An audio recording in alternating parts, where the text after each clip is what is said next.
तो सभी लोग एक्साइटेड हैं? यस क्या सीखना है आज हमें? Architectural symbols. सुन के आपको हैरानी परेशानी ना लगे तो मैं डिस्क्लेमर दे दूं, अगर ये सिंबल्स किसी भी इंटीरियर डिजाइन इंस्टीट्यूशन में यूज नहीं होता है, इसका मतलब वो स्टैंडर्ड फॉलो नहीं कर रहे हैं. So check with your drawing whether these symbols are being used or not. अगर आप भी क्लास में जो भी शीट्स बना रहे हैं, घर पे शीट्स बना रहे हैं, ऑटोकैड में बनाएं या मैनुअल बनाएं, if you all are not using these symbols, it means you are not following the standard or standardized method of making the drawing. So let's begin how we use these symbols.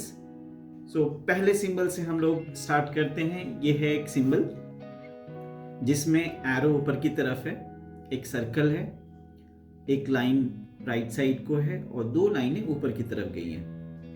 इस तरह का section कभी आपने encounter किए, कभी देखा है? अभी तक नहीं देखा है. आप लोगों में से किसी ने नहीं देखा है. मैं आपको बताऊं इस तरह का सिंबल कहां यूज होता है. जब आप किसी भी पोर्शन को सपोज ये वॉल है, ठीक है, इसके अंदर में हमने ग्रिड सीलिंग करी है. क्या करी है? ग्रिड सीलिंग करी है. और आप चाहते हो ये दिखाना कि ये सीलिंग और इस वॉल के साथ क्या डिटेल है. तो डिटेल मीन्स व्हाट? जहां कहीं भी कनेक्शन बने, दो चीजों का मिलन हो, जंक्शन बने, टर्मिनेशन हो, वर्ड कुछ भी बोले, उस पर्टिकुलर पोर्शन में ऐसा क्या हो रहा है. If you want to reveal the secret behind this connection, junction, termination, then वहां पे आपको इस सिंबल को एक्टिवेट करना होता है. मीन्स इस सिंबल को यूज करना होता है. I show you how. इस सिंबल को मैंने लिया और यहां पे यूं बना दिया. मैं बहुत सिंपल बनाऊंगा. I don't have much time to indicate the very same symbol here. आपने देखा मैंने ये यहां यूज किया. इसका क्या मतलब है कि इस पर्टिकुलर कनेक्शन, टर्मिनेशन डिटेल को मैं आगे इंडिकेट करना चाह रहा हूं. किसी भी ऐसी जगह पे जहां पे you don't want the section through out the house, through out the building, through out the furniture, लेकिन आप चाहते हो कि दो चीजों के कनेक्शन डिटेल्स आ जाएं, वैसी जगह पे इस सिंबल को आप यूज करोगे. ऊपर वाले नंबर का क्या मतलब है और नीचे का क्या मतलब है. जैसे 2/A4. 2 क्या है यहाँ पे? यहाँ लिखा हुआ है 2 can be seen on drawing number A4. So wall section number 2 है. मतलब अगर मैंने यहाँ पे इसको ऐसे करके लिख देता हूं A4. अब ये इसका क्या मतलब है कि आप एक दूसरी शीट पे जाएंगे, नेक्स्ट शीट पे. उस शीट पे जाने के बाद सेक्शन नंबर 2 को देखेंगे और शीट नंबर या ड्राइंग नंबर A4 पे देखेंगे. तो ये ड्राइंग नंबर को इंडिकेट करता है और 2 किसको इंडिकेट करता है? वी पोर्ट नंबर को या उस डिटेल के नंबर को. अब इसका कोई डिटेल होगा तो यहाँ पे वॉल है, यहाँ पे शैडो ट्रिम है और ये सीलिंग है, इसके हैंगर है, व्हाटएवर. बहुत सिंपल वे में मैं समझाने की कोशिश कर रहा हूं. तो ये क्या है हमारा? इस सेक्शन का नंबर है. अब ऐसे बहुत सारे हो सकते हैं डिटेल्स, बहुत सारे डिटेल्स हो सकते हैं. तो उसको नाम तो देंगे ना, कोई नाम तो देंगे. तो इस तरह के जो नाम देते हैं आप 2, 3, 4, 5, 6, 7 कुछ भी नाम दे सकते हैं, T1, T2, F, S, T, L। तो ये सारी चीजें जब आप करते हो तो ऑब्वियसली ये सारी ड्राइंग्स किसी शीट में बनी होगी, तो ये शीट का नंबर हो गया, जिसको हम ड्राइंग नंबर कह रहे हैं, और इसको हम क्या कह रहे हैं, वॉल सेक्शन नंबर यहाँ पे, राइट? ठीक है, आप पीडीएफ में भी देख सकते हो, wall section number can be seen on drawing number A4। So her drawing का राइट साइड में इधर कॉर्नर में नंबर होता है। क्लियर? Yes sir. तो ये सिंबल आपको आज से यूज करना है जहां कहीं भी एप्लीकेबल हो। अच्छा, ये सेक्शन आपने यूज क्यों नहीं किया, मैं बताता हूँ इसलिए नहीं किया क्योंकि अभी हमने लेआउटिंग शुरू करी है। अब उस लेआउट के जब आप कनेक्शन जंक्शन डिटेल को दिखाओगे तब इसका यूज स्टार्ट हो जाता है। अब हम चलते हैं पॉइंट नंबर 2 पे। इसमें क्या है कि detail section number 3 can be seen on drawing number A5। So detail section number 3, ये एक दूसरा सिंबल है जिसमें ऊपर की तरफ जो नंबर लिखा हुआ है दैट इज 3, और नीचे की तरफ जो लिखा हुआ है L5। सो ये इंडिकेट कर रहा है 3 डिटेल सेक्शन नंबर, और A5 इंडिकेट कर रहा है sheet number, right? Yes sir. तो ये सेम तरीके से काम करेगा। जैसे मान लो ये 3 है और ये सेक्शन आपने इंडिकेट करा, सेम सेक्शन अब मैंने यहां पे इंडिकेट करा। ऊपर में मैंने लिखा 3, नीचे में लिखा L5। 3 ये है, इसको देखना है हमें, और शीट नंबर A5 को देखना है। Suppose this is A5। Clear? Where is L5? A5 ना, A5 है। ओके? Yes sir.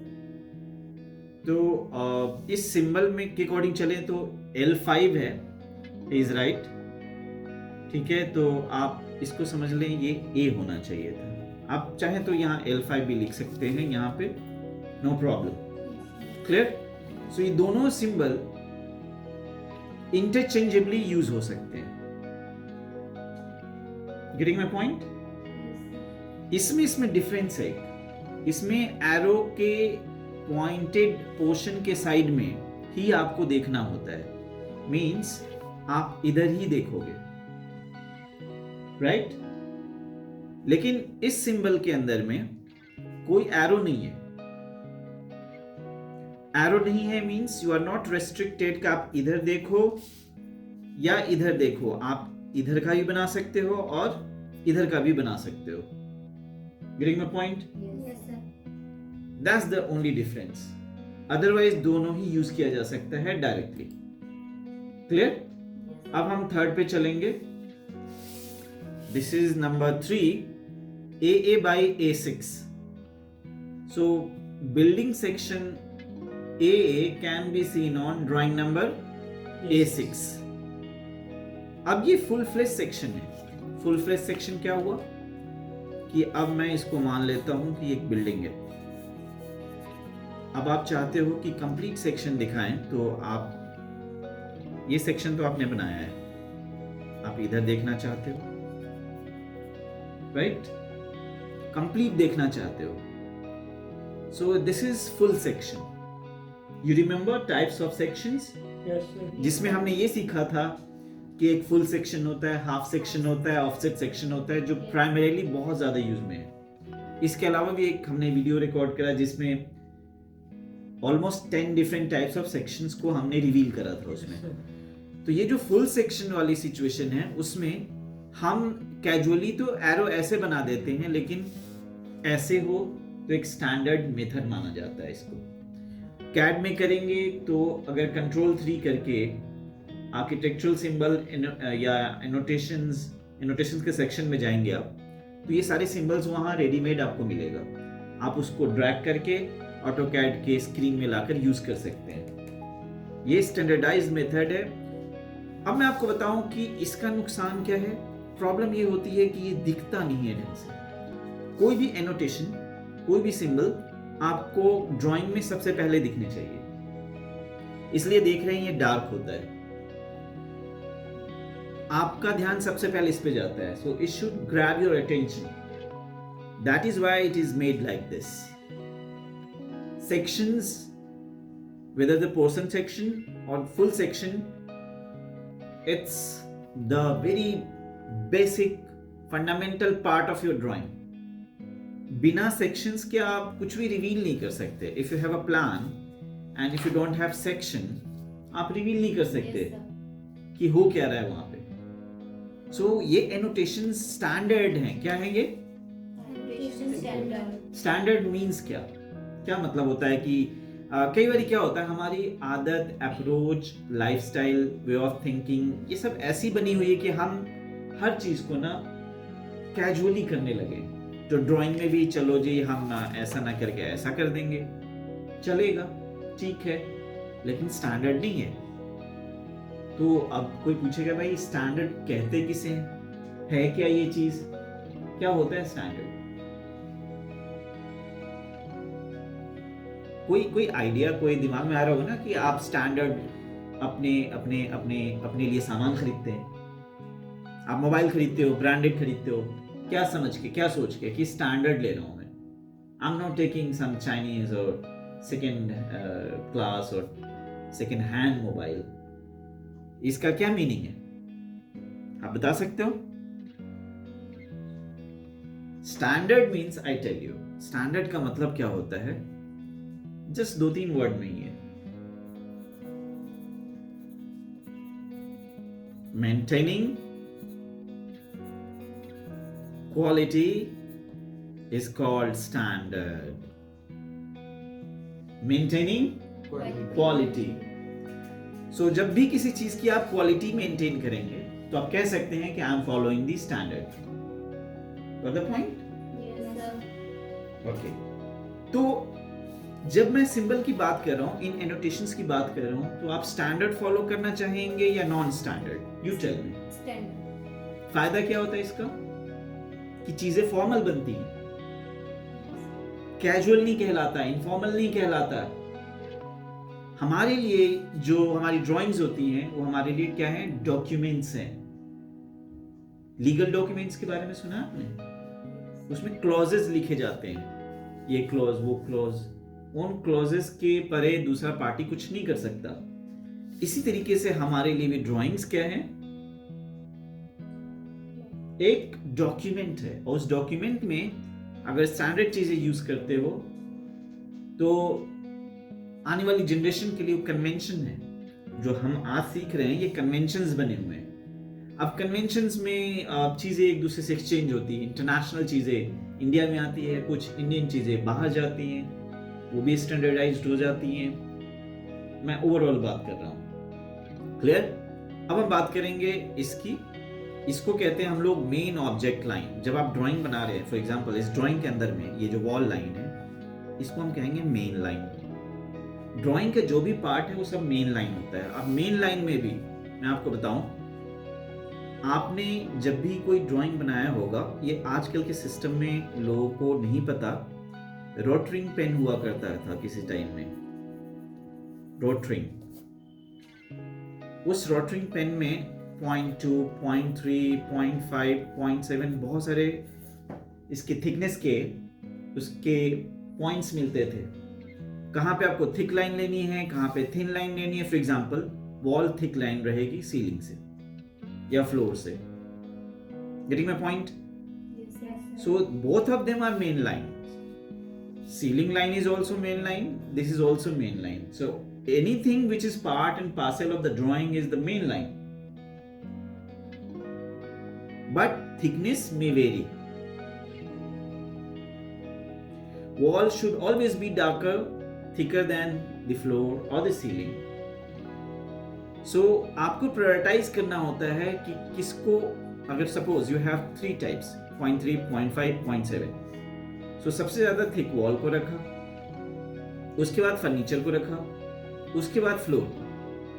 क्योंकि ऑर्डर में सबसे पहले वॉल की कटिंग होती है। प्लान में हम वॉल को मानते हैं कि कट होके दिख रहा है। सबसे क्लोज सेक्शन के, सेक्शनल प्लेन के हमारी वॉल्स होती हैं। उसके बाद फर्नीचर, चूंकि फर्नीचर की हाइट 1.5 2 फीट 2.5 फीट के अंदर में होती है, या कोई 3.5 भी हो सकता है, राइट? Yes, sir. 7.5 पे हम लोग अगर वॉल की सेक्शन को मानते हैं तो फर्नीचर नीचे होता है, उसके नीचे है, बिल्कुल नीचे है डाउन में फ्लोरिंग। सो उसकी थिकनेस फ्लोरिंग की कम, उससे ज्यादा फर्नीचर की और उससे ज्यादा वॉल की। तो इस इंपॉर्टेंस को भी समझें कि thickness matters a lot. AutoCAD की लैंग्वेज में हम इसको कहते हैं line weight. You remember line weight? So generally we manage line weight from layer. ठीक, अब हम बात करेंगे हिडन और इनविजिबल लाइन। तो जो चीजें पीछे की तरफ हो, हाइड हो रही हो, फॉर एग्जाम्पल आपने ये कोई सर्कल बनाया, ऊपर से ये बंद है लेकिन नीचे से ये हॉलो है। यहाँ पे वो हॉलो होने की वजह से आप यहाँ पे हिडन लाइन शो करोगे।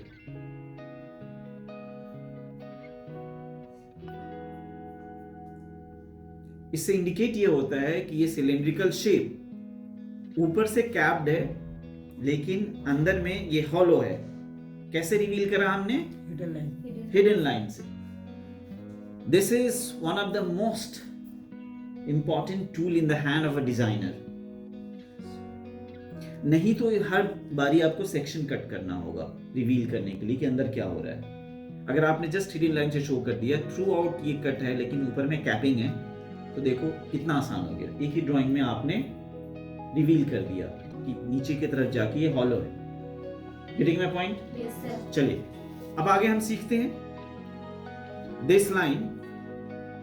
इस लाइन को सेंटर लाइन के तौर पे लिया जाता है। सेंटर लाइन का यूज किसी को पता है? तो बता सकता है सेंटर लाइन को हम कैसे इस्तेमाल करें? इस वाले को एनीबॉडी? अब मैं बताता हूं सेंटर लाइन को कैसे इस्तेमाल करें। अगर मैं आपको कुछ दिखाता हूं, फॉर एग्जाम्पल आप ये देखिए, ठीक है? अब मैं इसका सेक्शन बनाने वाला हूं। चूंकि ये एक ऐसी चीज है जिसको हम लेथ वर्क से भी बना सकते हैं, तो इसको हम कैसे देखेंगे? मैं इसको सामने रखता हूं और इसको बनाने की कोशिश करता हूं। तो जो मुझे दिख रहा है ये सामने आता है, उसके बाद में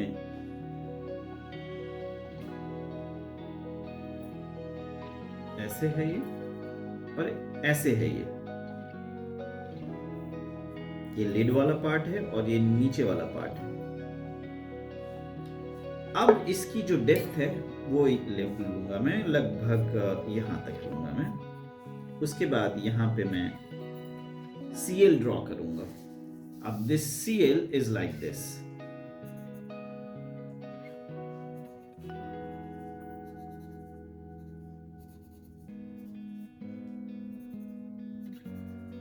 अब हम क्या करेंगे कि यहां पे लिखेंगे CL, ओवरलैप करके लिखा जाता है।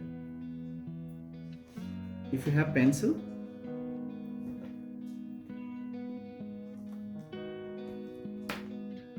CL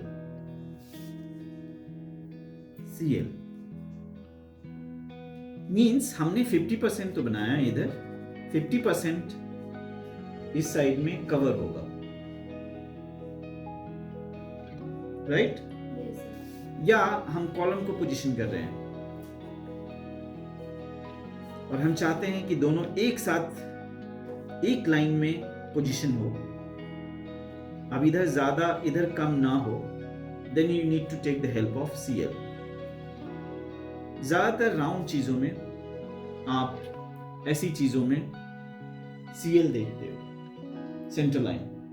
तो सेंटर लाइन के काफी एप्लीकेशंस हैं, ड्राइंग में आप आगे देखेंगे। इसके अलावा भी बहुत सारी जगह पे CL को यूज किया जाता है।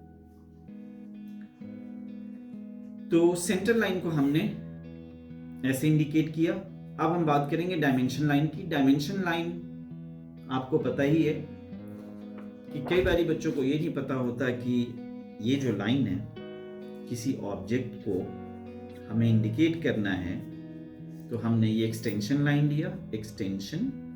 So this line is extension line and this line is dimension line. ये डायमेंशन लाइन यहाँ आकर के स्टॉप हो सकता है या आगे भी जा सकता है। This is architectural tick. So this is dimension line, this is extension line, this is architectural tick. So this is for the beginner, लेकिन सबको पता होना चाहिए। एक्सटेंशन लाइन के बारे में मैंने बता ही दिया। अब मैं आपको बताऊं, इसको मैं अगर ऊपर करके दिखाता हूं तो यहां पे CL है, ऐसे भी बना के दिखाते हैं और ऐसे भी, जैसा कि मैंने दिखाया ऐसे लिखा जाता है। CL को ओवरलैप करके लिखा जाता है। ये आपके ऑटोकैड में भी मिल जाएगा। ऑटोकैड में कहां पे ये मिलेगा? मल्टी टेक्स्ट में। मल्टी टेक्स्ट में सिंबल वाले पोर्शन में CL के लिए ऑप्शन है, आप वहां से ही ले सकते हो, रेडीमेड है। Getting my point? अब मैं इसकी बात करूंगा, इस वाले की। This indicates what? Wall surface. अब आप चाहते हो फॉर एग्जांपल आप टीवी यूनिट बना रहे हो, तो टीवी यूनिट इधर बनाओगे इस साइड में, पीछे के साइड जस्ट टू इंडिकेट कि इधर में वॉल है, वॉल पे हमारा अटैच्ड है या फिक्स्ड है हमारा टीवी यूनिट, तो पीछे की तरफ इस तरह की हैचिंग कर देते हैं। I show you. कभी भी आप किसी के साथ इंटरेक्ट कर रहे हैं, आपको पता है हमारी लैंग्वेज बोलने से कम्युनिकेट नहीं होती alone. This is just small fraction of communication in our industry. हम drawings के थ्रू बात करते हैं। So this is the wall, and if you have TV unit like this, तो आप जैसी इस चीज को ऐसे करके यहाँ पे हैचिंग करते हो, so दूसरे को ये समझ में आ जानी चाहिए कि मैं कहना क्या चाहता हूँ कि at the back there's a wall and then there's you have TV unit, right? अब हम बात करेंगे नेक्स्ट पोर्शन की। इस नेक्स्ट पोर्शन में अगर आप देखते हो तो यहां पे है इंडिकेशन ऑफ नॉर्थ। अभी नॉर्थ क्या है? आप लोगों ने सुना होगा कि नॉर्थ डायरेक्शन को लोग ड्राइंग पे दिखाते हैं। फॉर एग्जांपल हमारे पास अगर ये एक ड्राइंग है, तो यहाँ पे मैंने टाइटल ब्लॉक बनाया है, इधर में टाइटल ब्लॉक है और इधर में मे भी हमारे पास में एक ड्राइंग है, राइट? अब हमने यहाँ पे क्या किया कि एक सर्कल बनाया और यहाँ पे मैंने ऐसे करके यूं लिख दिया और N कर दिया, N यहाँ पे यूं लिख दिया। इसका क्या मतलब? इसका क्या मतलब है कि ये वाला साइड नॉर्थ है। If this is north, then this is east, this is south and this is west. अब इनका फायदा क्या हमें? What's the use? नॉर्थ जानने से हमें क्या मिलेगा? नॉर्थ जानने से हमें sun rising and sun setting direction के बारे में पता चलता है, जो कि इधर नहीं इधर होता है। किधर? इधर भी नहीं होता। आप लोग इंडिकेट बताओ तो कैसे होगा? ये दोनों ही गलत है। ना ही नॉर्थ टू साउथ है और ना ही north to south through east, ये रॉन्ग है। North to south through west, wrong है। Sun rising and sun setting और मिड डे में किस साइड को होता है ज्यादा से ज्यादा सन? किस डायरेक्शन में? हमारी ग्लोबल पोजीशनिंग की वजह से ऐसा होता है। हमेशा ये यूं होगा। क्या पता लगा? South, east and west, rising, staying, and setting. इसकी वजह से बहुत सारी प्लानिंग में चेंजेस आते हैं। हमें स्टोर रूम, बाथरूम या कोई भी वेट एरिया, किचन या लिविंग एरिया, बेडरूम या ऑफिस है तो कौन से पोजीशन में, बॉस का कैबिन, मैनेजर्स कैबिन कहाँ होने चाहिए, वो सारी की सारी चीजें इस पर्टिकुलर कार्डिनल डायरेक्शन की वजह से ट्विस्ट हो जाते हैं। The whole planning changes due to the cardinal directions. Getting my point? Yes, sir. इसीलिए इस नॉर्थ का इंडिकेट करना इज वेरी वेरी इंपॉर्टेंट। इसको आपको इंडिकेट करना ही है हर एक लेआउट में। I am telling you today onwards, any drawing, I'm not talking about furniture drawing, there's a product related drawing, I'm talking about space planning. कभी भी किसी भी स्पेस को प्लान करेंगे then you'll have to indicate N. Got the point? Yes, sir. Next is CA. इसमें एक circle है, CA लिखा है, और उसके बाद में long line, short line, long line. This is to indicate column line grid. अब ये कॉलम लाइन ग्रिड क्या है, सुना है आपने कभी? Column line grid. अब मैं आपको उसको दिखाता हूं किसी और ड्राइंग में। ये लीजिए, यहां पे मैंने क्या किया कि कॉलम लिया, इसके अंदर में यहां पे मैंने यूं कॉलम लिया। अब इस कॉलम के सेंटर से होकर कुछ लाइन निकलती है। वो लाइन कैसी दिखती है? Short long, short long. So long short, long short, like this, like this, like this. Getting a point? आपको दिख रहा है ये? इस तरीके से हम लोग, जैसे इधर में हम सर्कल करते हैं, इधर भी करते हैं। इसमें लिखते हैं A, B, C, और यहां लिखते हैं 1, 2, 3, लाइक दैट। इसी ग्रिड के बेसिस पे एक्सकेवेशन होती है ग्राउंड पे। Ground is digged out, trench is made for the foundation, और इस ग्रिड लाइन को भी फॉलो किया जाता है। थ्रेड को हैंग करके पूरी डिगिंग होती है, उसके बाद वॉल की इरेक्शन या फुटिंग बना के कॉलम की इरेक्शन शुरू होती है।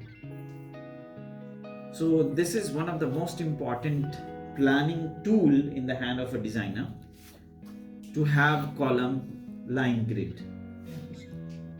अब हम बात करेंगे इसकी पार्टीशन टाइप।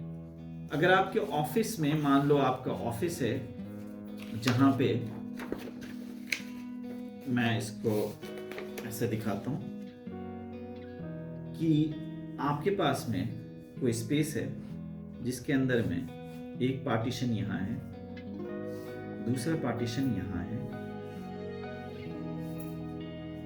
और एक तीसरे टाइप का पार्टीशन है जो आपके पास में यहां पे, other than the external wall. Getting my point? Yes, sir. 3 types of partitions you have. कितने टाइप के? 3. तो हम ऐसे इंडिकेट कर लेंगे, ये डायमंड शेप देंगे, इसमें लिखेंगे 1, या हम दूसरा वाला टाइप भी ले सकते थे, ऐसे 1, यहां पे ऐसे करेंगे, यहां लिखेंगे 2, यहां पे क्या करेंगे, ऐसे करके लिखेंगे 3, ये यूज करो या ये, इट्स सेम थिंग। अब ऐसे करने से क्या है, इसको हम फर्दर डिटेल करेंगे।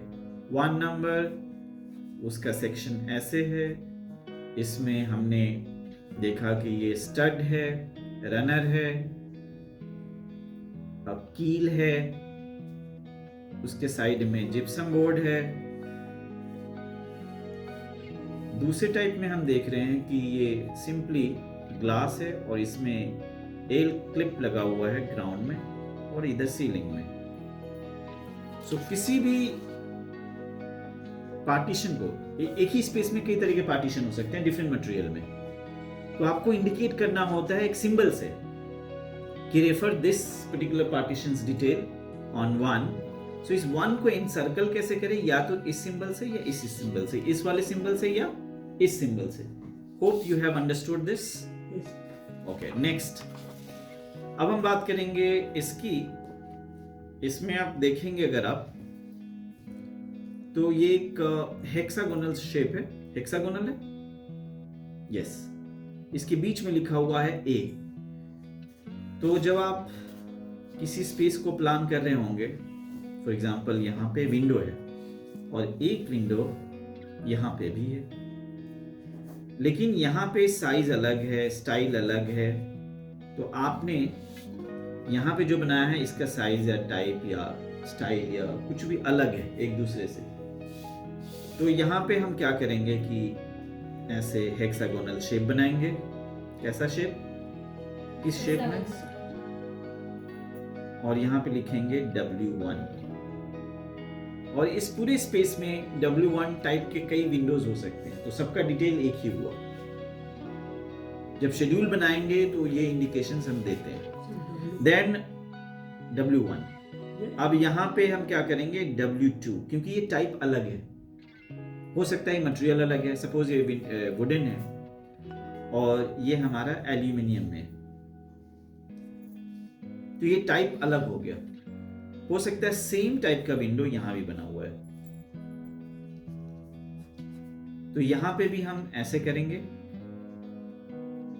और यहां लिखेंगे W1। यहां पे क्या लिखेंगे, W1। This is also W1, this is also W1, but this is W2। ये W2 क्यों है, क्योंकि ये अलग है। मेरा मकसद यहाँ पे ये सिखाना नहीं कि ड्राइंग कैसे बना रहे हैं। What I'm trying to tell you here is this: how to use the symbol, how to use the annotation. आप जब विंडो के सिंबल को, जब आप ये शेड्यूल बनाने से पहले आप W1, W2, W3 लिखोगे, उसको हेक्सागन के अंदर ही लिखोगे। क्यों? क्योंकि this is the convention. Convention, this is the right convention. कई बार लोग क्या करते हैं, मैं ज्यादातर देखता हूं, वो सर्कल बनाते हैं, W1, W2 सर्कल कर देते हैं। ऐसा नहीं करना है। डोर को इंडिकेट करने के लिए इन द सेम वे आप इस तरह के शेप को बनाते हो। ये शेप कैसा है, ये एक एलिप्टिकल या एलिप्स के शेप में बनाया जाता है। सो डोर के लिए एलिप्स और विंडो टाइप के लिए हेक्सागन। अब हम बात करेंगे 05, रूम नंबर। तो आपके जो डिफरेंट रूम्स होते हैं, आप उसमें नंबर डालते हो। जब आप नंबर डालते हो तो आप ऐसे डालो 1, 2। अगेन ज्यादातर लोग सर्कल प्रेफर करते हैं। तो हर जगह अगर आप सर्कल एज एन एनोटेशन लेंगे तो डिस्टिंक्शन करना मुश्किल है कि मैं किसको कैसे, जो एक तरीका है करने का, कन्वेंशन है, उसमें कंफ्यूजन शुरू हो जाती है। रूम के बीच में है, लोग कहते हैं रूम के बीच में है सर्कल कर दो, विंडो के साइड सर्कल करके W1 लिख दो, but this is not the convention. Convention says you should have the room number like this, door number like this, window number like this. मतलब एक पर्टिकुलर शेप के अंदर ही इसको रखना है। अब हम बात करेंगे नेक्स्ट पॉइंट की, सीलिंग हाइट। सो सीलिंग हाइट को इंडिकेट करने के लिए कुछ इस तरह के शेप बनाएंगे, उसमें हम ये लिखेंगे। और यहाँ पे एक चीज जो मुझे मिसिंग लग रही है वो ये है कि जब आप इस चीज को बना रहे हैं, ये शेप बना रहे हैं, आप ध्यान से देखें, सुने। अभी जो आप सुन रहे हैं इसको रिपीट वीडियो में देखेंगे, लेकिन ये हमेशा याद रखना है, this recording is for the purpose of using standard symbols forever. अगर मैंने ऐसे करा और इसके साथ में जैसे यहाँ पे 10 फीट लिखा है, तो जनरली ऐसे लिख करके यहाँ पे प्लस कर दें। प्लस से क्या होता है कि FFL फिनिश्ड फ्लोर लेवल से अप कितना है ये 10 फीट। लेकिन यहाँ पे ये इंडिकेट नहीं हो पाता कि FFL से है क्या, तो उसके लिए एक और सिंबल होता है, उसमें हम लोग ऐसे करके ध्यान से देखेंगे, इसमें प्लस करते हैं हम ऐसे, थोड़ा बाहर निकालते हैं, इस वाले को हैच कर देंगे, लेकिन इस वाले को हैच कर देंगे, देन लिखेंगे प्लस 10 फीट FFL। इससे क्या पता लग रहा है कि फिनिश्ड फ्लोर, आपके फ्लोरिंग के बाद whatever the stone or carpet or tile you have used on floor, from there to till the level of the false ceiling or main ceiling, whatever, the height will be 10 feet finished floor से, कहाँ से? From finished floor. This is another indication wherein you can use for the level, and this is a simple way of just indicating what this symbol can be used to indicate ceiling height. So this is the simplest way to do it, but this is the most standardized method of, or this is the best convention for having the height of a ceiling. ऐसे indicate करेंगे। Clear है?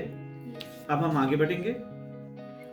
Revision cloud, revision cloud, revision cloud, revision cloud है क्या?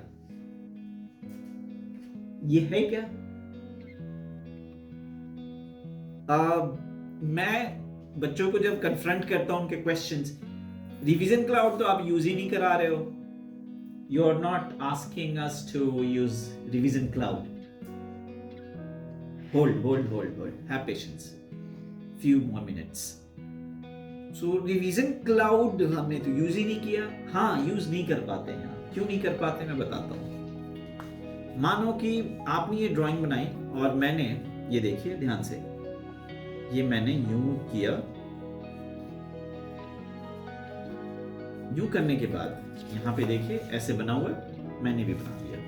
यहाँ पे ऐसे triangle करके 2 लिखा हुआ है। सो मैंने ट्रायंगल करा, यूं लिख दिया, यहाँ पे लिख दिया 2, और यहाँ पे कहीं पे मैंने साइड में जाकर ये 2 लिखा ना, यहाँ पे मैं जाकर 2 लिखा।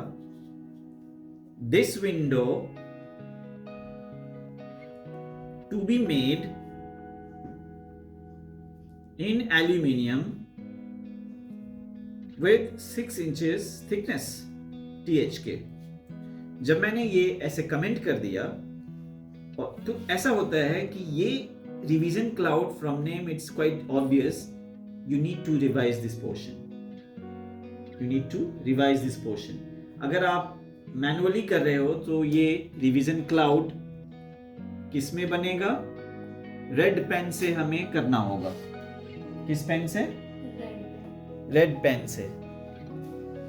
सो रेड पेन से करने के लिए, yes I have red pen here, मैं जनरली ये हाईलाइट हो तो मैं रेड पेन से ही करूंगा, ब्लू पेन से नहीं करना है। एंड देन ऐसे सिंबल बनाऊंगा। इसका क्या मीनिंग है कि आप इस पर्टिकुलर नंबर को रेफर करो, इसके बारे में कमेंट क्या है। So this is for the comment, and this is for the portion to encircle that this particular thing to be changed, to be modified. अब क्लासरूम में this is generally we don't do because we are talking face to face.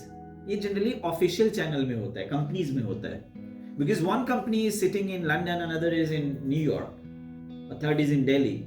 So if they want to communicate with one another, then they need to have some system. So what they do, whatever changes to be done, they encircle that like this, and then they give the number, and there will be commentary about that. So this will be mailed or physically sent to another office in New York or London, and the whole changes, whatever is commented, will be done. ये outsource काम हो रहा हो, एक company से दूसरी company में काम हो रहा हो, एक कई सारे कॉन्ट्रैक्टर्स होते हैं, मेन कॉन्ट्रैक्टर होता है, मेन कॉन्ट्रैक्टर टू कॉन्ट्रैक्टर और contractor to the architectural firm. ये कम्युनिकेशन के बहुत बड़े डिवाइस हैं, लेकिन स्टूडेंट्स ज़्यादा यूज़ नहीं कर पाते। उनको लगता है ये बेकार की चीज़ें हैं, this is not of any use, लेकिन इसका यूज़ बहुत ज़्यादा है। ये रिकॉर्डिंग इसलिए भी कर रहा हूँ कि if not today, tomorrow you will realise the value of this symbol. Maybe today you are not using and you are saying that sir क्या वैल्यू इसकी, I don't think there is anything related to this. Okay, fine. Yes, so I hope you have understood quite well, right? अब हम बात करेंगे इसकी break line हम use करते हैं और आप भी यूज करते हैं, क्योंकि देखिए शॉर्टन करने का तरीका होता है, ये शॉर्टन करने का तरीका है। शॉर्टन मीन्स कोई बहुत बड़ी बाउंड्री वॉल है, बहुत बड़ी बाउंड्री वॉल है, आप चाहते हो शॉर्टन करना, ऐसे करके हम शॉर्टन करते हैं, क्योंकि इसमें कोई डिटेल नहीं है दिखाने के लिए खास। ठीक है, this is to shorten the wall, shorten anything, shorten any drawing. अगर ये मान लो कि पेज है, इस पेज में ड्राइंग पूरी नहीं आ पा रही है, लेकिन बीच में फ्लैट वॉल है, उसमें कोई डिटेल नहीं है, you can shorten the whole drawing. Are you getting it? Yes, sir. पूरी ड्राइंग को भी शॉर्टन किया जाता है। I am not just talking about the wall, anything can be shorten if there is no detail lying in this portion, the removed portion, or maybe that is not of any importance for the designer to talk about, so he'll do what, he'll shorten it. आप कहोगे sir again हमने तो नहीं किया, हम कहाँ कर पाते हैं। दरअसल आप जो करते हैं is a small fraction. When you are in the real world, in real situation, you need it all the time. So this video recording is for your years to come, decades to come. You will realize the value of these symbols. अब हम बात करेंगे next, refer to note number 3। अब क्या होता है कई बारी, फॉर एग्जाम्पल यहाँ पे मैंने एक पेडेस्टल बनाया, क्या बनाया, पेडेस्टल, और मैंने जैसे कि यहाँ लिखा हुआ है कि आपने ऐसे करना है और एक सर्कल बनाना है, उसमें नंबर 3, 4, 5 कुछ भी लिख देना है। इसका क्या मतलब है कि इसके बारे में यहाँ पे लेबलिंग नहीं है। As I told you, drawing is always made up of what? Drawing itself, hatching, labeling, dimensioning। इनके बिना drawing नहीं है। These are the tools for the drawings. So likewise, कई बार क्या होता है कि due to clutter in the drawing हम वहां पे लिख नहीं पाते, हो सकता है लिखने में वो 2-3 लाइन का हो। So in that case, और मे बी यहाँ पे बहुत सारे एलिमेंट्स हैं और हर एक के बारे में लिखना है, so अच्छा होगा कि आप सर्कल बनाएं, सर्कल बनाएं, सर्कल बनाएं, एरो देकर सर्कल बना दें, 1, 2, 3, 5, 6, 9 whatever, एंड देन उसके बारे में आप यहाँ लिख दें 3 number, pedestal to be made in cast iron with this specification of thickness, density, whatever it is.